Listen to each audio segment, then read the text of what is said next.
because we're not talking about how to win.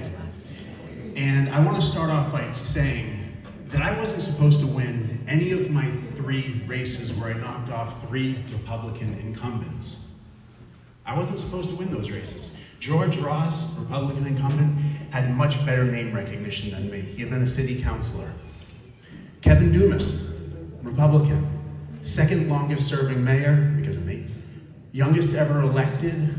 He started the race with over $50,000. I had about 7.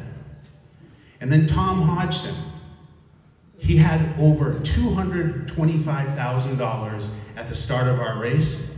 I had $35. $35 on the website that I maintained. I couldn't even afford to pay somebody.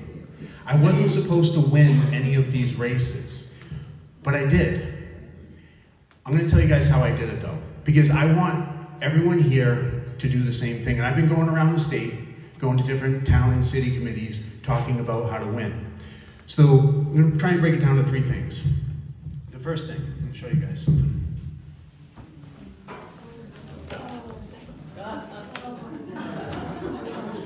You don't know what this is? This is 80,000 doors that I personally knocked on to beat Republicans. 80,000 doors since 2012.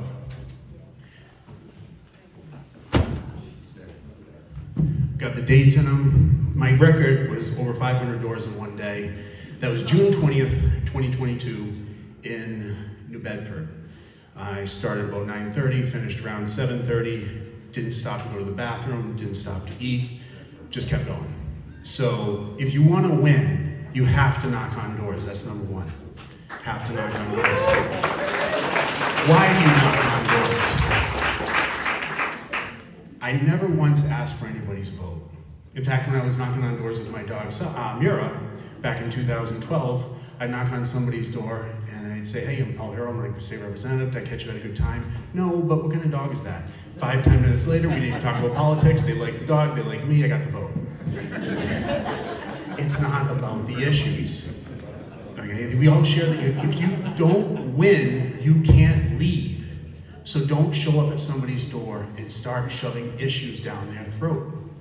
Okay? If they want to talk about the issues, talk about the issues. But that brings me to point number 2. You knock on their door, say who you are, but then listen.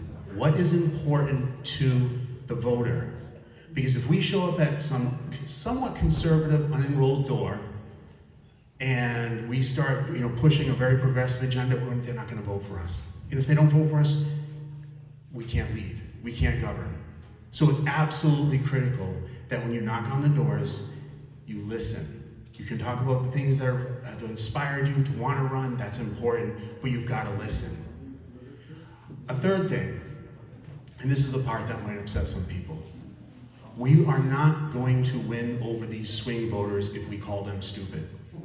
And I've heard that too much. When you say to somebody, you're voting against your interest, you're calling them stupid. When you say to them, you don't understand, I'm not being condescending, but you just don't understand, you're calling them stupid. We are not going to win if we don't do that. We have to listen to what's important to them. We don't give up our core values on who we are. But if we want to win, we have to do these things. You gotta knock on the doors, you gotta listen, and you have to respect the differences. That's how our Constitution was written in the summer of 1787.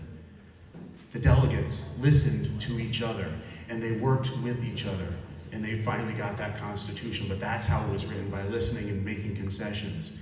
I'm not saying sacrifice your values, but if you wanna win, if you wanna knock off 3 Republican incumbents, this is how I did it.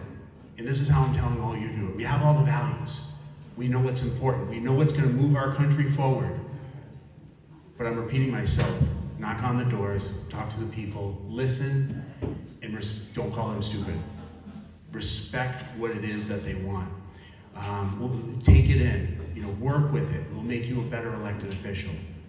And be patient with the people that are trying to win. Now, Bristol County is about 580,000 people. And in the last election, in 2022, out of the 351 municipalities, when you look at 2022 to 2024, 7 municipalities in Massachusetts went from blue to red. So out of the 351, we actually, as Massachusetts, seemingly became more conservative. 4 of those were in Bristol County alone. This is a conservative place. So when I tell you guys what it takes to win, what it takes to beat Republicans, listen to me, I've done it. And I'm not saying it because I'm anything special. It was actually Bill Bowles and Ellen Parker who really talked me into running for state rep. I didn't really want to run for state rep, but they talked me into it. I also didn't want to run for mayor, but they talked me into that too. I actually didn't want to run for sheriff, but I got talked into that by Marlene Pollock. Maybe one of these days I'll get to do what I want to do. But, but anyway, I will end with those comments though. I hope that it, doesn't, you take this message though. Do the doors, listen, and don't call the voters stupid. Respect the differences and work with those, because if we don't win, we won't lead, we won't be able to govern, and we're just going to keep seeing more of the same. So, thank you, everyone.